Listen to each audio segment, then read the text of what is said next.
रामकृष्ण हरी माऊली नर्मदे हर.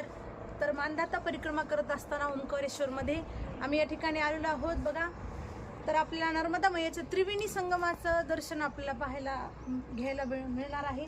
तर आपण पाहू शकता इकडं, हे बघा, इथे मध्ये डॅम आहे आणि 3 नद्या तिन्हीकडून आलेल्या आहेत. त्रिवेणी संगम आहे. ही जी नदी आहे ती तवा नदी आहे, तपकिरी नदी आहे. आणि इकडून नर्मदा मैया आलेले आहेत आणि ही माही नदी आहे.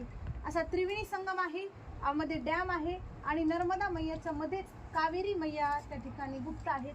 कावेरी नदी ही आहे, म्हणून असा त्रिवेणी संगम आणि कावेरी नदी ही त्या ठिकाणी एकत्रित संगम आहे. तर हे सुंदर दृश्य आपण पाहू शकता. सगळ्यांनी दर्शन घ्या आणि सगळ्यांनी मोठ्याने एकदा म्हणा नर्मदे हर. हा बघा, पुनासा नावाचा डॅम आहे. हा नेमावर पासून ते ओंकारेश्वर पर्यंत आहे. 200 किलोमीटरचा हा डॅम आहे. तर या डॅमचे म्हणजे नर्मदा मैयाचा डॅम आहे, आपण दर्शन घेऊ शकता आणि सगळ्यांनी एकदा नर्मदे हर म्हणा. नर्मदे